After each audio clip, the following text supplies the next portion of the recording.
नमस्कार दोस्तों, कैसे हैं आप लोग? मेरा नाम शरफ कुमार है और मैं आप लोग को यहाँ पर बीपीएससी का जो कि ये निबंध का जो पेपर है 300 मार्क्स का, उसको मैं यहाँ पर जो है हर दिन नया नया टॉपिक यहाँ पर प्रैक्टिस सेट कर रहे हैं। ठीक है, मतलब कि प्रैक्टिस सेट नहीं, हम लोग यहाँ पर पढ़ रहे हैं। ठीक है, तो आपको इससे कैसे लिखना उसके बारे में बताएंगे। ठीक है, और आपका जो है हर दिन जो भी आपका एक मॉडल सेट है ऐसे को, उसको हम लोग पढ़ेंगे। ठीक है, तो अभी हम लोग बेसिक लेवल का जो आपका सबसे लो लेवल का जो एसी होता है, लो लेवल बेसिक लेवल का जो एसी है उसको हम लोग यहाँ पर पढ़ेंगे। ठीक है, तो बेसिक लेवल में हम लोग बीपीएससी मेंस 68 जो आपका है, जिसमें आपका अब जो है ऑप्शनल की जगह पर वैकल्पिक विषय की जगह पर आपका जो है एसी पेपर हो गया 300 नंबर का, उसी को हम यहाँ पर हर दिन एक नया टॉपिक पढ़ेंगे। ठीक है, तो चलिए स्टार्ट करते हैं। आज का हमारा एसी नंबर 8 होगा। ठीक है, 8वां इसे हम करेंगे। ठीक है, जो कि आपका हमारे गांव। ठीक है, तो हमारे गांव से बारे में जो भी आपका ये निबंध है उसके बारे में पढ़ते हैं। तो हमारे देश भारत गाँव का देश है। ठीक है, हमारा देश जो है भारत गाँव का देश है। ठीक है, मतलब कि एक आपका यहाँ पर बहुत सारे गाँव हैं। ठीक है, इसलिए इसे भारत जो है भारत को गाँव का देश, विलेज ऑफ विलेज कंट्री कहा जाता है। ठीक है, यहाँ की अधिकांश जनसंख्या तो यहाँ की अधिकांश जनसंख्या जो है गाँव में ही निवास करती है।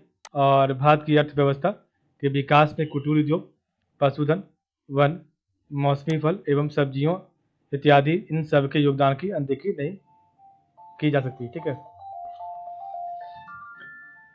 वर्तमान में वर्तमान में गांव देश की अर्थव्यवस्था में महत्वपूर्ण भूमिका निभा रहा है। तो वर्तमान में गांव देश की अर्थव्यवस्था में महत्वपूर्ण भूमिका निभा रहा है। हमारे देश की आत्मा गांव ही है। ठीक है, हमारे देश की आत्मा गांव ही है और इन गाँवों में ही मेहनतकश किसान व मजदूर निवास करते, जो कि देशवासियों के अन्नदाता हैं। किसानों के परिश्रम से जहाँ हमें खाद्य सामग्री मिलती है, वहीं वे भारतीय अर्थव्यवस्था में भी महत्वपूर्ण भूमिका निभाते हैं। देश की खुशहाली किसानों के परिश्रम और त्याग पर निर्भर करती है। वैसे भी देश का यदि वास्तविक स्वरूप देखना है तो गांव में ही इसे देखा जा सकता है। ठीक है, इन सब के अलावा गांव हमारे सभ्यता के प्रतीक है और स्वतंत्रता प्राप्ति से पूर्व यदि गाँव की ओर ध्यान दिया जाता तो गाँव की स्थिति आज कुछ और ही होती। आदि मानव आदि मानव जंगलों व गुफाओं में रहता था। ठीक है, जैसे जैसे आदि मानव ने अपने जीवन में क्षेत्र में उन्नति की, वैसे वैसे गाँवों का स्वरूप सामने आने लगा और यहीं से गाँव की सभ्यता का विकास हुआ। ठीक है, अपनी सभ्यता का विस्तार करते हुए मानव ने नगर सभ्यता की नींव रखी और शहरों की अपेक्षा आज भी गाँव में प्राकृतिक सौंदर्य अधिक है और वहाँ प्राकृतिक अपने ही रूप में है, उसमें किसी तरह की कृत्रिमता नहीं है। ठीक है, तो आदि मानव जंगलों व गुफाओं में रहता था। जैसे जैसे आदि मानव ने अपने जीवन क्षेत्र में उन्नति की, वैसे वैसे गाँवों का स्वरूप सामने आने लगा और यहीं से गाँवों की सभ्यता का विकास हुआ। अपनी सभ्यता का विस्तार करते हुए मानव ने नगर सभ्यता की नींव रखी। शहरों की अपेक्षा आज भी गाँव में प्राकृतिक सौंदर्यता अधिक है और वहाँ प्राकृतिक रूप अपने ही रूप में है और उसमें किसी तरह की कृत्रिमता नहीं है। गाँव की सुंदरता और वहाँ का प्राकृतिक वातावरण सहज ही किसी की अपने ओर आकर्षित कर लेता है। ठीक है, शहरों के जन्मदाता भी गाँव ही है और यह सत्य है कि मानव का आरंभिक जीवन काल जंगलों और पर्वतों में बीता। ठीक है, अ, इसके बाद वह समूह में रहने लगा जहाँ वे लोग रहने लगे, वही आस पास कृषि आदि करने लगे और इस तरह गाँव से सभ्यता संपन्न होने के बाद वह धीरे धीरे अपना रूप बदलते हुए नगर कहलाई। वास्तव में गाँव मनुष्य द्वारा बसाए जाने के बावजूद फले फूले और बने ठने हुए हैं। ठीक है, जबकि नगर पूर्ण रूप से कृत्रिमता से सजाए जाते हैं और यही कारण है कि गांव किसी के भी मन को अपनी ओर सहज आकर्षित कर लेते हैं। ठीक है, भारतीय गांव सदियों से शोषित और पीड़ित रहे हैं और अशिक्षा, अज्ञान, अभाव जैसी समस्याओं से आज भी कई गांवों को दो चार होना पड़ रहा है। सरकार द्वारा किए जा रहे प्रयासों से हालांकि गांव की स्थिति में कुछ सुधार हुआ है, लेकिन अभी भी उनमें काफ़ी सुधार की गुंजाइश है।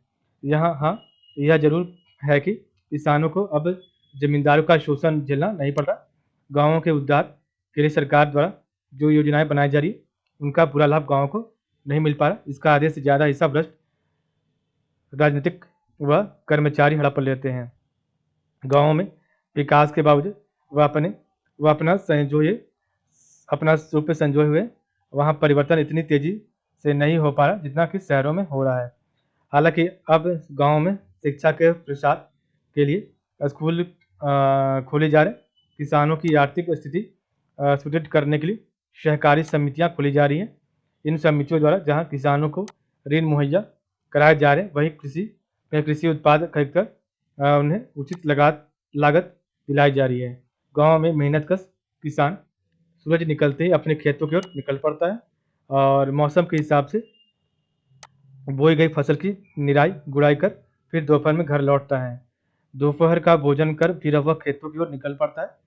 सूरज डूबते समय ही वह अपने घर की ओर रुख करता है। ठीक है, घर लौटने पर अन्य कार्य निपटाने के बाद वह गांव में बनी चौपाल पर वर्तमान राजनीति व अन्य मुद्दों पर वहां उपस्थित अन्य किसानों से वार्ता करता है। लगभग यही दिनचर्या ग्रामीण महिलाओं की भी है।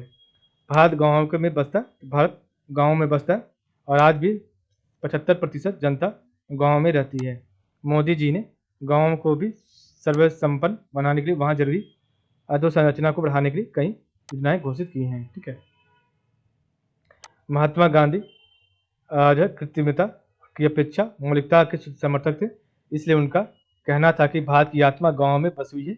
इसलिए गांधी जी ने गाँव की दशा सुधारने के लिए ग्रामीण योजनाओं को कार्यान्वित करने पर विशेष बल दिया था। ठीक है, तो इस प्रकार हमारा जो है आज का जो विषय था भारत देश जो गाँव का देश था। ठीक है, हमारे गाँव उसके बारे में पढ़े। ठीक है, कल हमारा जो है 9वां नंबर जो कि ऐसे होगा। ठीक है, उसको लोग कल पढ़ेंगे। ठीक है, तो आज के लिए बस नहीं। आप लोग का बहुत बहुत धन्यवाद।